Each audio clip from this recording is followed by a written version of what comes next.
성탄절인 전날 쿠팡은 대규모 개인정보 유출 사태에 대한 조사 결과를 기습적으로 발표했습니다. 정보 유출자로부터 3,000개 계정의 정보를 받았다는 자백을 받았으며 하천에서 정보 유출에 사용된 노트북도 수거했다는 겁니다. 당초보다 훨씬 적은 정보만 유출됐다는 취지의 조사 결과 발표에 주무부서인 과기정통부는 일방적 발표라고 반발했고 대통령실도 불쾌한 반응을 보였습니다. 그러자 쿠팡은 오늘 다시 보도자료를 내고 억울하다고 주장했습니다. 쿠팡 측은 정부의 지시에 따라 긴밀히 협력해 진행한 조사였다며 정부의 지시에 따라 유출자의 자백을 받고 관련 기기도 모두 회수했다고 했습니다. 그러면서 하천에서 해당 노트북을 수거하는 영상도 공개했습니다.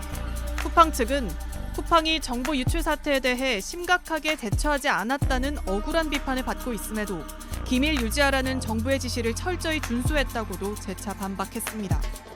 정보 유출 사태와 김범석 쿠팡 INC 의장의 책임 회피 등 쿠팡을 둘러싼 전방위적 논란이 이젠 정부와의 진실 공방으로까지 번지고 있는 모습입니다. 쿠팡이 잠수부까지 동원해 하천에서 찾았다는 노트북.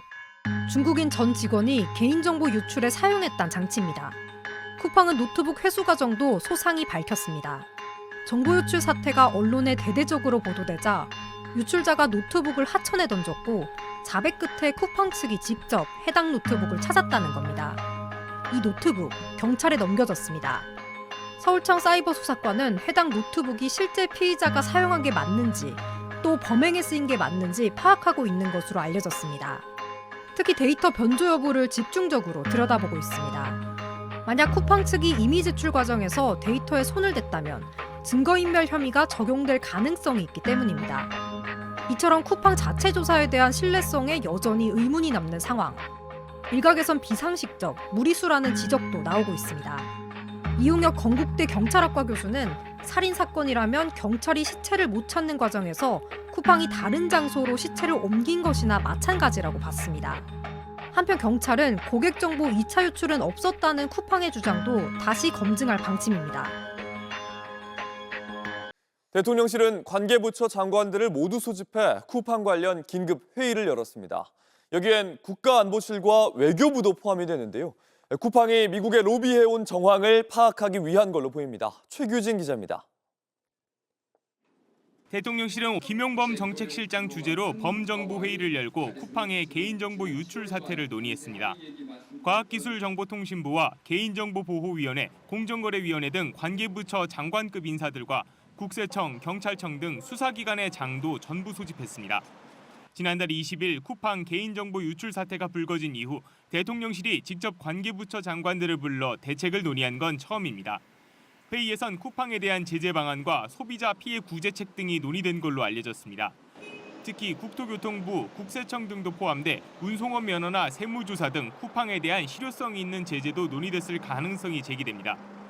또 쿠팡의 미국 정관계 로비 정황이 확인된 가운데 국가안보실과 외교부 등도 포함된 걸로 파악됐습니다. 대통령실 관계자는 휴일에도 회의를 소집한 건 이번 사건에 대한 강한 문제의식으로 빠르게 점검에 나선 것이라고 설명했습니다.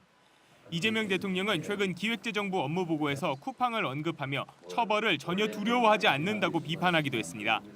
이번에 무슨 팡인가 거기 그런데도 막 어기잖아요. 그 사람도 처벌을 전혀 두렵지 않을 겁니다. 그러니까 그런 데는 합당한 경제적 부담을 지어줘야 어떤 게 더 경제적으로 손실이고 이익인가를 이렇게 판단하게 되죠. 개인정보 유출 사고와 관련해 회사가 망한다는 생각이 들어야 한다며 과징금 강화와 집단소송제 도입 등 구체적인 제도 개선을 주문했습니다. JTBC 최규진입니다.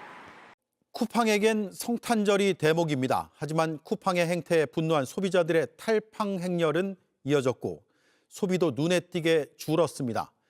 정보 유출 사태 한 달이 다 됐는데 책임자 김범석 의장은 아직도 사과 한마디 없습니다. 임지수 기자입니다. 성탄과 연말 대목에도 쿠팡을 탈퇴하는 소비자 움직임이 커지고 있습니다.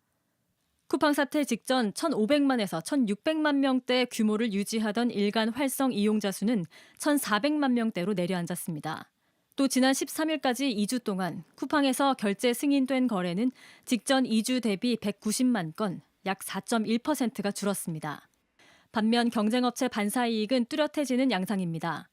이달 쓱닷컴 신규 방문자 수는 지난해 대비 87% 급증했고 다음 달 초로 예정된 신규 유료 멤버십은 론칭 알림 신청만 40만 명을 넘겼습니다. 장보기 결제금 7%를 적립해 신세계 그룹 계열사들에서 쓸 수 있게 하고 OTT 서비스 티빙 혜택을 결합해 쿠팡 플레이 이용층도 가져가겠다는 전략입니다. 배민 비마트는 최근 전날 주문하면 다음 날 아침 상품을 받아볼 수 있는 내일 예약 배송 서비스를 도입했습니다. 특히 자정 이후에도 아침 수령이 가능하도록 해 차별화하겠다는 보석입니다. 이런 가운데 쿠팡이 지난해 납품업체들로부터 판매 촉진비와 장려금 명목으로 2조 3천억 원 넘는 부수입을 올렸다는 공정위 조사 결과가 나왔습니다. 쿠팡 사태 범부처 TF에선 이 같은 독점적 이커머스 플랫폼의 우월적 지위 남용 현실에 대한 대책도 논의될 것으로 보입니다. JTBC 임지수입니다.